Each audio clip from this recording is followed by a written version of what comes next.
بسم الله الرحمن الرحيم. رب اشرح لي صدري ويسر لي أمري واحلل عقدة من لساني يفقه قولي. رب زدني علما. رب زدني علما. إياك نعبد وإياك نستعين. سبحانك لا علم لنا إلا ما علمتنا إنك أنت العليم الحكيم. وأفوض أمري إلى الله إن الله بصير بالعباد. يا عليم علمني. يا عليم علمني. يا عليم علمني. اللهم يسر لنا هذه البرنامج ولا تعسرها وتممها بالخير وبك نستعين يا فتاح يا عليم. يا فتاح يا عليم. يا فتاح يا عليم. الحمدللہ اللہ رب العزت نے اپنے فضل و کرم سے اپنی رحمت سے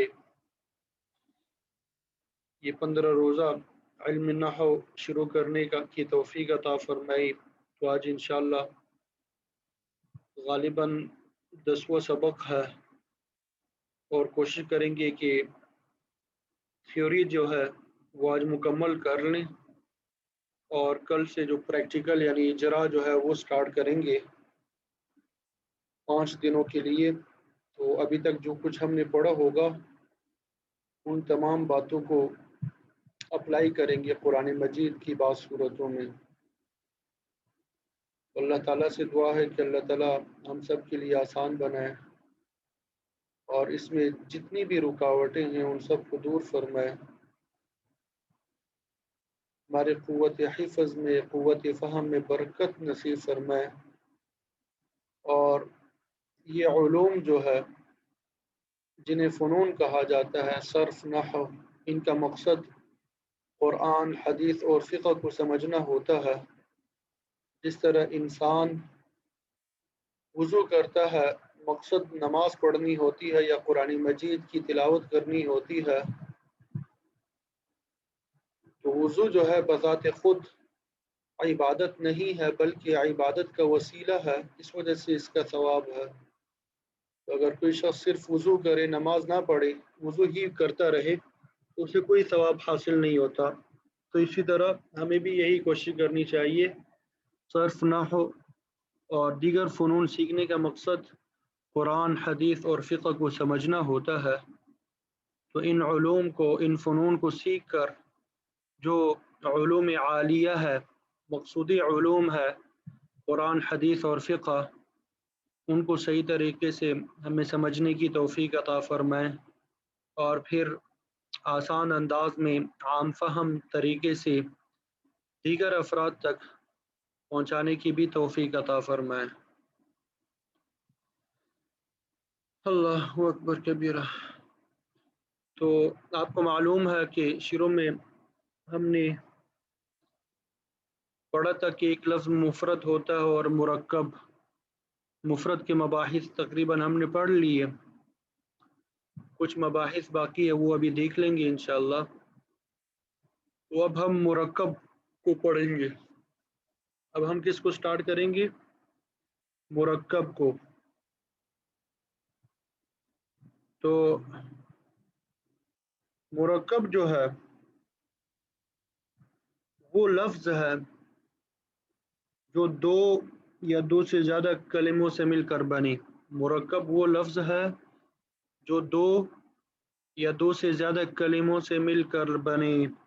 ٹھیک ہے، جیسے رسول اللہ، محمد الرسول اللہ. اب یہاں پہ ایک کلمہ رسول ہے اور ایک اللہ ہے. اسی طرح محمد الرسول اللہ 3 کلمہ ہے اس میں.